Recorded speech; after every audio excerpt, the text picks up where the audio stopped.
Dear listener, I have a very, very special guest for you today. I know you're going to get so much out of today's episode. The very empowering Alana Kirk is on the show today. I'm so excited. Alana is a best-selling author, certified life and leadership coach, and motivational speaker who works with women in midlife. Alana is the author of not one, but two books, The Sandwich Years and Midlife, Redefined, Better, Bolder, Brighter. Alana, I am so excited to have you on the show. Thank you so much, and I am delighted to be here. I'm slightly sore because I did your video a couple of days ago, but I feel great for it. That's great. I'm delighted. So I want to ask you first of all about your story. It's so interesting. Would you share with our listeners some of your story and how you got to where you are now and how you got into coaching?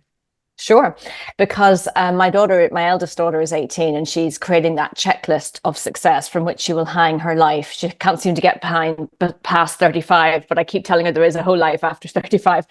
But yeah, so when I was creating my checklist back in the 80s, there was no such thing as a midlife coach. And even if there was, I'm not sure I'd have ticked that box. But like many women, life takes us in lots of different avenues and paths. And I know your own story, this was probably 15 years ago, 20 years ago, you wouldn't have imagined yourself doing this. So I spent many years in the nonprofit sector working for UNICEF and traveling. And then, life took a turn and I got married, started a family, so far trying to check the normal boxes. And it wasn't quite as straightforward as I wanted. In 5 years, I had 7 pregnancies, 3 children at the end of that. And that's not uncommon nowadays. We don't talk about it that much, but there was a sort of huge energy for a few years of forming the family and all of the form that took in terms of having babies, losing babies, raising babies. And then just 3 or 4 days after my third baby was born, my mum was at the birth actually. And then she was looking after my other 2 daughters. And just as she rang me to say, she couldn't wait for me to come home the next day.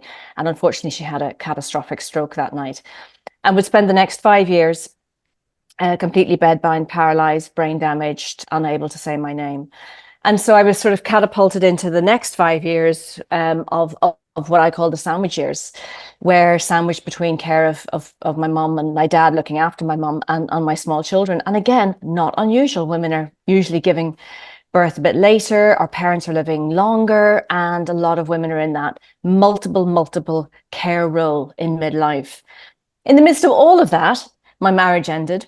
And so a couple of weeks just before my 45th birthday, I remember my marriage just ended and my mum was in the final year of her life. And, it had just been chaos for 10 years. And I remember looking in the mirror and just thinking to myself, it wasn't even that my mum was in this state or my marriage was over, but that I barely recognized myself because I'd had my head barreled down in survival mode. Again, not uncommon. And in the process of picking myself back up, I went back to college, studied psychology and work now with women in midlife because we live in this amazing, unique midlife. We've got an extra 2-3 decades of life to be lived in the middle. And thanks to the work that you do, if we do that, if we look after ourselves well, we get to live those extra decades in midlife, not old age. But there's a huge amount of pressure and responsibility. And in that sort of decades-long stage, we can be going through multiple changes, both in terms of our care roles, trying to juggle career with family.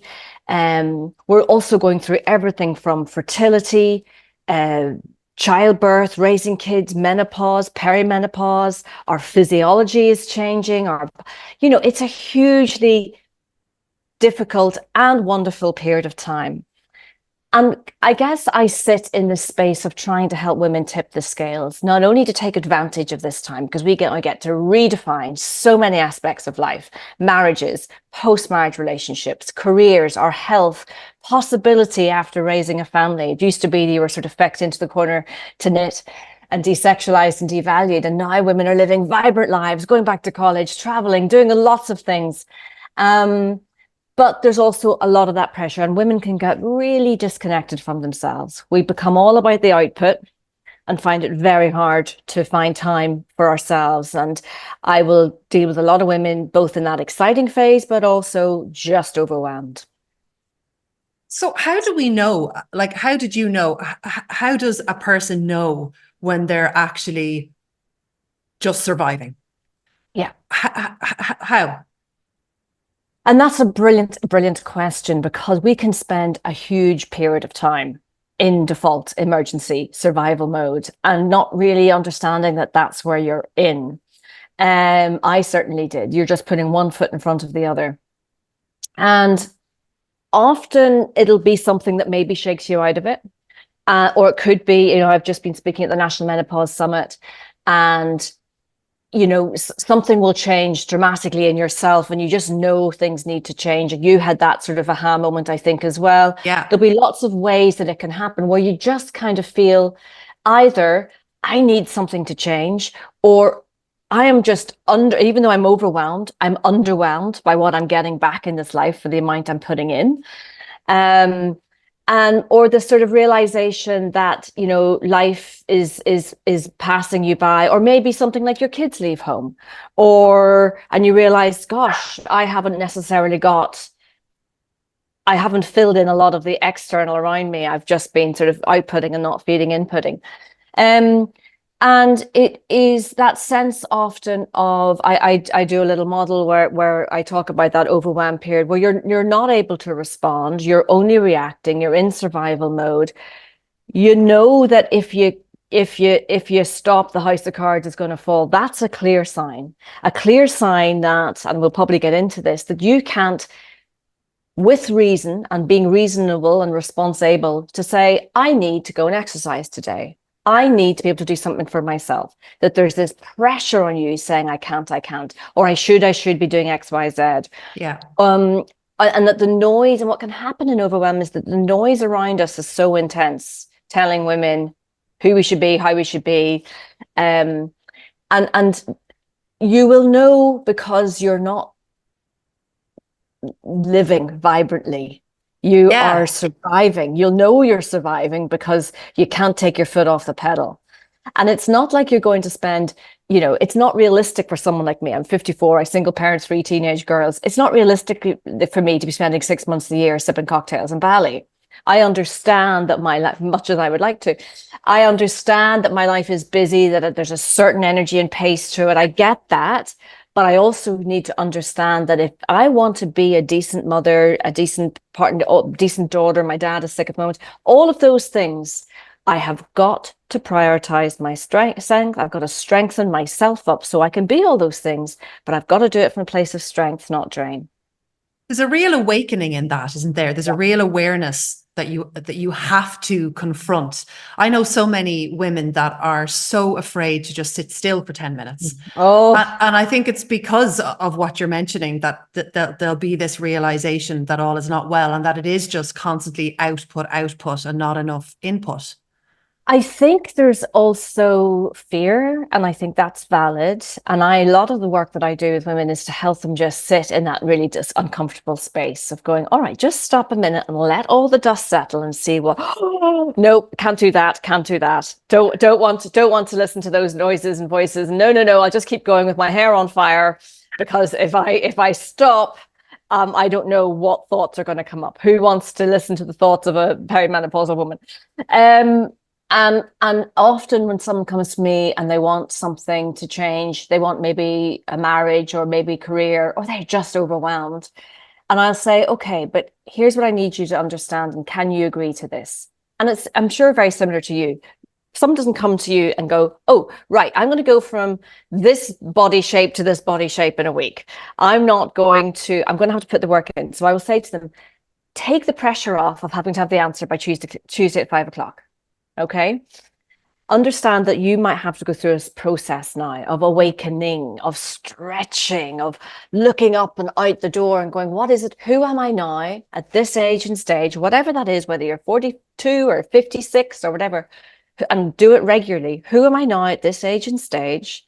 How do I update the software, that checklist that I might have set off in my 20s, and I might have ticked some of those boxes. Some worked, some didn't, some didn't give me what I thought they were going to give me. Or I've just had so much experience now. I've loved and learned and loved and lost and I want laughed, and I have different priorities now. And it's just that check-in of going, who am I? How am I? Where am I now at this age and stage? And what is it that I need? And that's a process. If you had the answer, you wouldn't be sitting here, or you wouldn't be feeling the way you're feeling. And it is investing time on yourself and shining the light that we so often shine on other people, on Yeah. ourselves a little bit. And saying, this takes time. I need to build mental muscle as well as physical muscle. We need to understand that we're not always responsible for the first thought in our head. And that's a massive one because of that outdated conditioning that we have to be all things to all people. Often the first thought in your head is, oh, I should be doing this for somebody else. Oh, I can't take the time for myself. Or, oh my goodness, I don't, I'm not the kind of person who, or I'm busy, busy, busy, busy, busy. And that's who I am.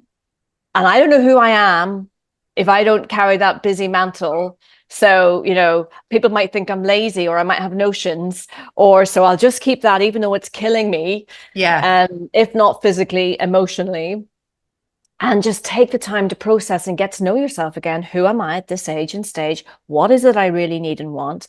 And how do I become her? And what are the steps that might take? Oh, how do I become her? I love that. We do that with our fitness program, just about creating your avatar and focusing on the actions of who you want to become, as opposed to just focusing on the immediate results. Just while we're on this, I want to talk to you about something. You put up a brilliant Instagram post that I want to ask you about, and you can follow Alana.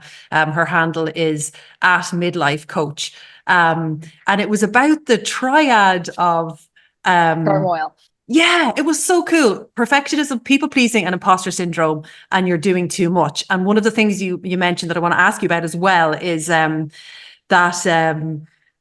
we're disempowering those around us. Could you tell us about that? That was such a great post. Right, settle back. Everybody, get yourself a cup of tea, because this is going to be, because to put it in very simple terms, often I say to women, you've got to understand the context of your life. That you think that you're doing everything according to Instagram and Facebook, right? But actually, you're living in a system that you haven't maybe understood where you're at. Now, we are in this amazing redefining period of time, redefining midlife for women. It's the most exciting time in history for women. And it's really hard. They're mutually exclusive. They're not mutually exclusive. So we're kind of moving away as a society from that patriarchy, which is, where women were there to sort of serve and support. But we haven't reached equity yet. So we're straddling two worlds of, we've got all these amazing opportunities and potential, and we're trying to have careers, and we've got the potential to do so much. And we're still living under a lot of the social narrative that women have to be all things to all people. We were brought up to be a good girl. When my brother was going out on a Saturday night, he was told, have fun, be good. Or sorry, he was told, have fun, have a good time. When I went out on a Saturday night, I was told, be good, stay safe. Those little messages that still ingrain women that you have to be, something. And so I talk about the triad of turmoil that is often that first thought.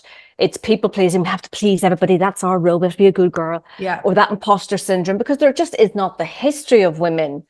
When I was growing up, I'm 54, there weren't women in politics and academia and art and all those things, lest our hysterical tendencies broke the controls. And so we don't have that legacy. So that's where the imposter syndrome, it's not that we're not good. It's not that we don't have it. It's just we don't have the legacy of history. We don't have an encyclopedia of her story, of women all through history doing amazing things. They probably were, or they weren't allowed, but there's no history. There's no her story. Yeah. So that imposter syndrome is not ours to own. It is something that it's a noise out there. And the third one was perfectionism. And, I went into recovery a few years ago, not for the gin, but for that perfectionism, because it was nearly killing me, because you have to be all things to all people and you have to do everything great. And I go into it in my book about, research was done about 20 years ago that women, because of the increase in feminism, we're moving on this patriarchy, were caught in a double bind. So we had to be all good at all the female things, nurturing, kind, loving, the mother figure, all of that stuff.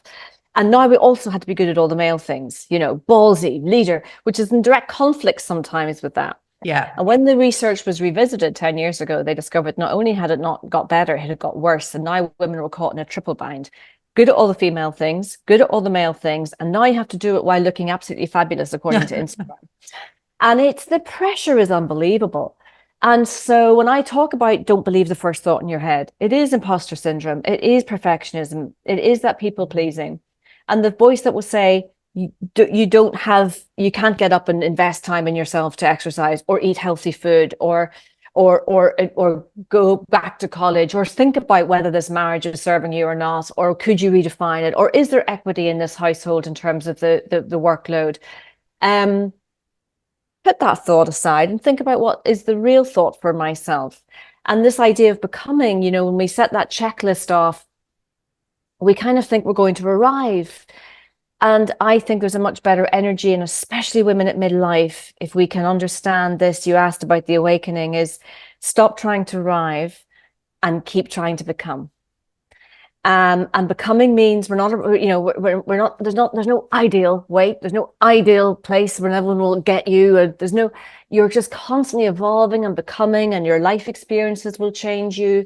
You can learn, you can explore. There's a sense of agency and action in the term becoming, as opposed to this sort of, if I just check the boxes, if I just look like this and do this and get my kids looking all right, then I'll arrive. That's a very, it's quite a crushing energy, I think. I love that so much. What comes to my mind is a real sense of letting go. Oh, which is letting wonderful. go and becoming who you're supposed to be, and also understanding you're becoming at different times in your life. So, I'm sure a lot of the work that you do talks about so I'm say 54, I understand that that a lot of the exercise, for example, I do at my age is different from in my 30s. I need to do a lot more weight bearing now, all of that. I've never become 54. So how do I become 54? It's about investing time and energy. I'm trying to become the parent of an adult now. I've never done that before. That's exciting. I'm going to become a parent of somebody. I'm going to become someone in the next few years where my kids are starting to leave home. And my dad, unfortunately, is quite ill, so he may not be around. So within the next 3 or 4 or 5 years, I'm going to become a whole new woman. Who do I want to be? What kind of life do I want to be living?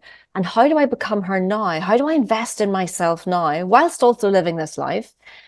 So that, when I am 57, 58, my kids have left home, that I'm running retreats in Bali and doing the yoga and have the energy and the lifestyle that I want. And it's so easy for women. I've been there. I've been that soldier of head barrel down survival mode, putting one foot in front of the other. And if I can say one thing to you, it is try to lift your head a little bit and see that you will not always be in this state, but be, and I know it feels like another thing on your to-do list, you've got to become who you are now and who you want to be. Don't let that triad of turmoil. Those voices don't belong to you. They belong to an outdated system. You have every right to thrive as an individual before your roles and responsibility. I liken it to, I have this Russian doll set here, and the dolls within dolls within dolls. And, we all start off as this core, beautiful, innate person with all your quirks and things. And I have 3 daughters. They're all so different. And then we'll very quickly take on an outer doll of the family and the culture and the time that we grew up in. So I was born in 1970 Belfast. I would have taken on a lot of the messaging, the cultural narrative around my own family's values. And then you might take on another one in terms of your career study. Then you might take one on as a partner. Then you might take one on as a parent, until it's that outer doll you're presenting to the world. And I talk about aging powerfully. So forget about aging gracefully. We have to age powerfully and redefine this midlife. And aging powerfully means that you don't let those roles smother the core. The core influences those roles, but you're becoming yourself. You're not being smothered by all of these roles and responsibilities. I love that so much. It's such a positive analogy. So positive and so empowering. Yeah. And she's in there. She's always in there. And doesn't mean she's not part of these roles. But it is more about being, I remember very clearly when I had my first child, and I'd had a very dynamic sort of 20s, 30s. I worked for UNICEF. I was traveling all over the world. I had a real sense of, the energy in that time of my life was sort of chasing all those check boxes and stuff. And, when I became a mother, I was like, oh my God, I don't know how to do this. And I remember literally getting a Bowden catalogue from my mother-in-law and going, oh, is that what a mother looks like? And I ordered loads of clothes because I thought if I wear the clothes, if I wear the cover, I'll know what to do. And, you know, whether you're a mother or you're working in a workplace or, you know, women are constantly told how to be and look and behave. And so we can react to all of those external demands and pressures rather than respond to our own becoming. And that's okay. Life is busy, but hopefully at some point in midlife, be it in your 40s, 50s, or 60s, it's never too late. And I think you should do it regularly. Just check back in and go, who am I? Who am I becoming? Who have I become in all of the experiences that I have? But also, who am I still becoming? You're never stuck. You're never this one person. If you've never, I meet women who'll go, I can never lose weight. I said, what? Never? You've never lost weight ever? Oh, no, I did. Well, I lost weight twice. I said, okay, tell me what you did those 2 times. Oh, well, my son and daughter were getting married. I said, right. So you can't lose weight unless both of your children get divorced, find somebody quickly and remarry. That's the only way you're going to lose weight. And she's like, well, no. I said, well, why don't we? So have you tried to lose weight other times? Oh, yeah, like 150 times. And I said, what were the actions you took to lose weight those 2 times versus the 150 times? Funnily enough, they've tried the same thing 150 times and doesn't work and never gone back and replicated what they did for the 2 times. So I will often look at motivation. Some people are motivated by money. So if you pay the gym, you'll go to the gym. Other people are not. You can pay 1,000 gyms and you'll never go. Some people are motivated by accountability. So if I join something with somebody or I get a personal trainer, I will show up once I've said I will. Other people aren't. They'll let people down all the time. That's not a thing. Other people are motivated by, you know, working towards something. So what we managed to establish in that case was, well, what were those situations? Well, I had a very clear time. I had a very clear vision of who I wanted to look like and become. I wanted to be the mother of the bride and I wanted to look like this and I wanted to wear that outfit. And I had 9 months. I said, okay, so all you need is a goal destination, a thing to work towards, and let's replicate what you did. Did you like go on some crash diet and have a horrible time? She said, no, I actually really enjoyed it. I just did more walks with friends. I did X, Y, Z, blah, blah, blah. I said, well, let's replicate that so your children don't have to actually leave happy marriages. And one of the things we did was, so again, but her belief was, I can't lose weight. Yeah, and do you know what I love so much about that? I love so much about the fact that your way of doing it, that they're not feeling like a failure anymore. No, because you're just helping them find how they get motivated themselves. And so I said to her, so twice it succeeded when you had a very clear goal, you had a destination, you wanted to look a certain way and be a certain way. Tell me what's motivating you when you join the gym, these other 150. Well, I think I should join the gym. I should get fit. I should do X. Okay. And I said, okay. And, you know, how many times have you joined the gym and not gone? Oh, 1,000 times. So why are you repeating the failed motive? What the method? Oh my God. Jigs and the reels. What I said to her, I mean, this is a very smart woman, very senior job, you know, early 60s. Anyway, I said, give me, and we played around. We came up with some stuff, because obviously we're not going to have another wedding. I said, well, give me something that you've always wanted to do. And one of the things she wanted to do was climb Croagh Patrick, which is a mountain here. And I said, okay. And we worked through lots of different things that had worked for those 2 periods of time. And one was accountability. She said, I've always wanted to climb Croagh Patrick with my family. I said, okay, this was in January, how would you feel if you were to ring your both adult children tonight who happen to live in London and say to them, on this date in September, would you come home, book flights now, fly home, and we're as a family going to climb up Croagh Patrick? How do you feel? She said, I can do that. And I said, let's expand this weekend now. So there was a particular dress she wanted to wear. There's a lovely restaurant nearby. And she says, I've always wanted to go there. And I said, what do you want to wear? And she says, well, there's this beautiful red dress that I wore in Paris years ago, but I've never been able to get back into it. I said, so can we formulate this weekend in 9 months' time? Your children are coming home from the UK. You've got to get fit enough to climb Croagh Patrick and wear this red dress in this restaurant. Yes? Yes. Went home that night, rang our children. They booked the flights. We're game on. Now, let's work backwards. What do you need to do to get there? And it was a joy. She said, well, I need to go up from walking, 3K a week to X. How are you going to do that? I'm going to get a friend on a Wednesday. She was working towards something. She's very visual. And again, I'll work with someone in terms of their goals, whether that's a career, relationship, whatever else. I said, get a picture of Croagh Park, print it out, edit a picture of you in the red dress from years ago, sitting on top of Croke Park. And you're not going to be wearing the dress when you're climbing Croke Park. You are going, but it's associating the dress with the weekend. On her fridge, every day, she could see what she was working towards. Wearing the red dress that weekend with her family, climbing up Croke Patrick. And she did it. And she did it in a place of joy. And she created the habits of eating healthily, walking more, she accountability. She went to the gym because she had a goal and she understood it was investing in herself in a really positive way and understanding what worked for me before, how can I replicate it working forward.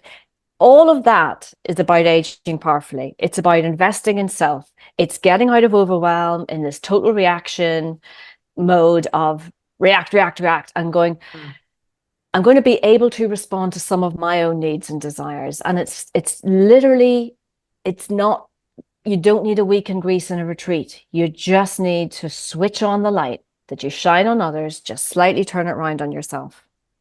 Oh, I love that so much.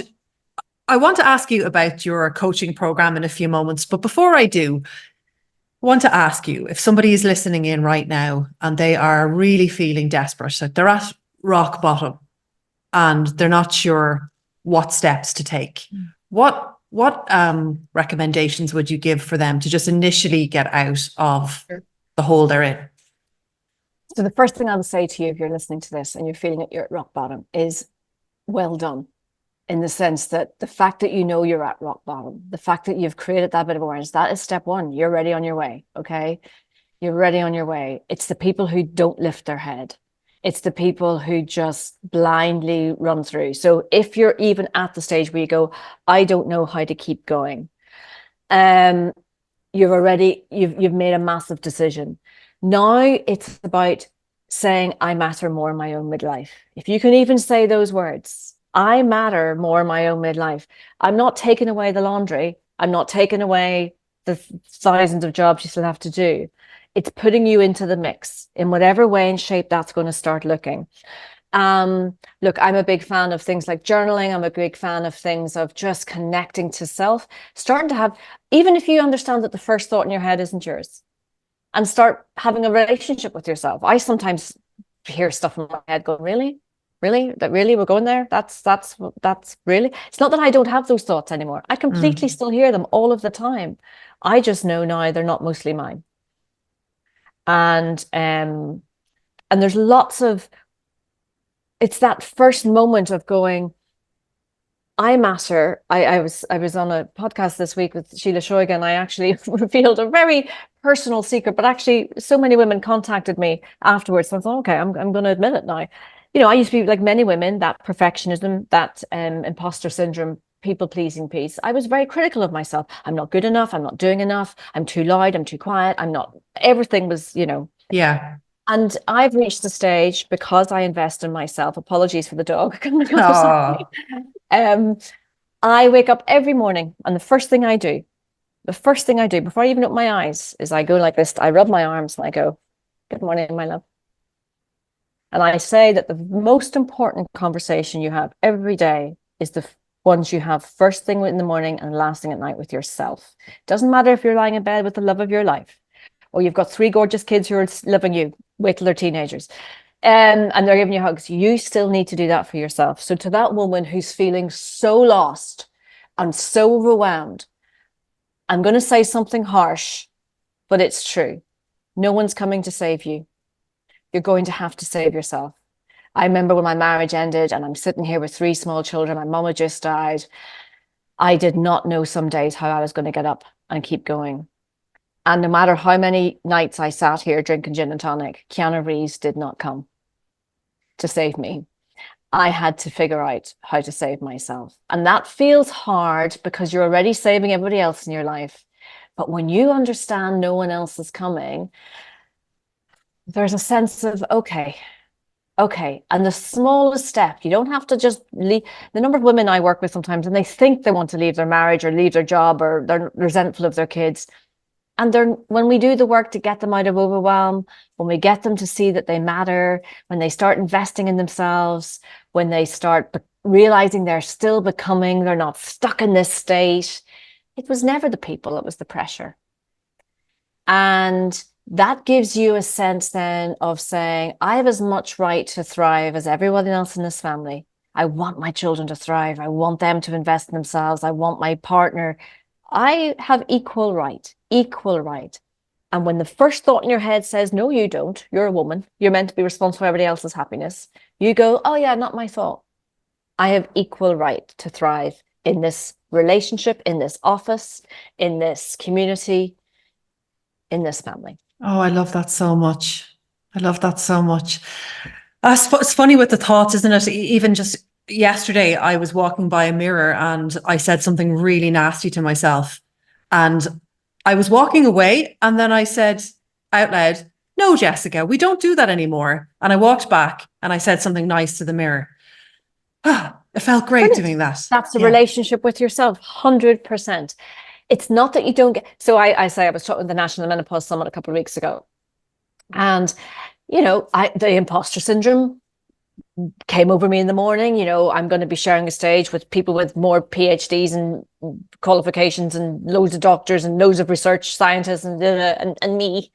And, you know, I had to go, yeah, they have PhDs and doctorates and XYZ, and you have this message. You know, I'm here. And it's not that the thoughts don't come. So please, when you get the thoughts saying, oh God, I don't have time to go to the gym because, or I can't invest in myself, or I can't, just go, not your thought. Choose a different one. Oh, love that. Choose a different thought. Choose one that even gets you to the next. So I often talk about, you know that image we have of the human going from Neanderthal and they're all crouched up and then slightly bigger until we become a human, and there's like 5 stages. Yeah. So that's overwhelm, right? So the difference between aging, you know, powerfully, and that is that overwhelm is that crouched figure. Completely, you're like this, you're covering your head, you can't see out, you're just reacting. And that's when you're saying, I am overwhelmed. Even if you were to go lift your head ever so slightly, hands off, by saying, I'm overwhelmed right now. That suddenly puts it in context, because there might be a time that allows the possibility of I might not be overwhelmed another time. I am overwhelmed right now. You can lift a bit further, next stage up, to be the really, really good one was, I am feeling overwhelmed right now. Because now I'm separate from, I am not overwhelmed, I am feeling overwhelmed. Massive difference. Then you go to the next stage, slightly further up. I am feeling overwhelmed right now because, magic word, because, and then you get to be, well, because I am right now juggling this. And like right now in my life, I have got the 3 girls. One's about doing her leaving cert. One's at 16. So I'm just, my eyes everywhere, managing her, her emotional health. My dad is in the middle of radiotherapy. I'm trying to run a business. I am overwhelmed right now because I'm trying to juggle quite a lot of stuff. Oh, well, that makes sense then. Okay, that's not me not coping. That's not me being a failure. That's not me being whatever. Oh, I am overwhelmed right now because, or I'm feeling overwhelmed right now because, oh, right, now there's reasons for it and I can proactively engage in supporting myself through it. And I think that's the big difference. I say this, anyone who's heard me before will be bored me, but I say it to myself every day. I say it to most of my clients. And I'll put it on my gravestone. Not that I want a gravestone, but when life feels hard, it's usually because it is hard. Now ask yourself, what do I need to support myself through it? And what happens is we get that overwhelm, we wash it and go, oh, this is just life and I have to just manage it. No, when life feels hard, it's usually because it is hard. Now ask yourself why and what is it you need to support yourself through it. You might not be able to take away all of the issues. I can't take away my dad's treatment or the fact that my daughter's doing her leaving cert or the fact that I have 1,000 things going on. What I can do is acknowledge that, oh, this is a really difficult, stressful period of life right now. Now, what do I need to support myself through it? I need to invest sleep. I need to get some exercise.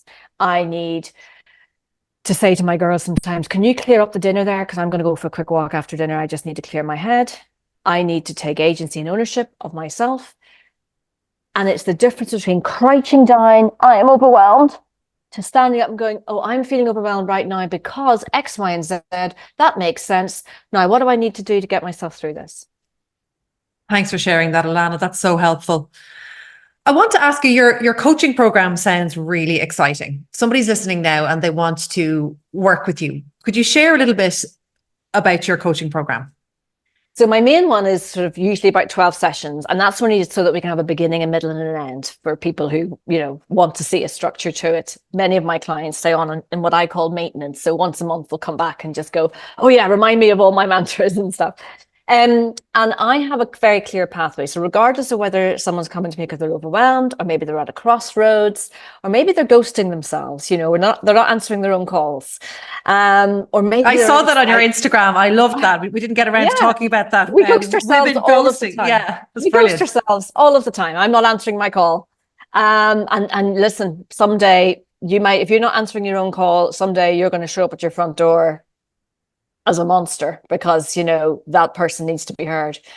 And, when I feel unseen and unheard in my family home, because funnily enough, I'm with 3 teenagers who aren't seeing or hearing me because they're doing their own thing. I need to understand I'm not seeing and hearing myself. And when you're feeling overwhelmed and not feeling seen and unheard, first and foremost, you're not hearing and seeing yourself. And that's the ghosting piece.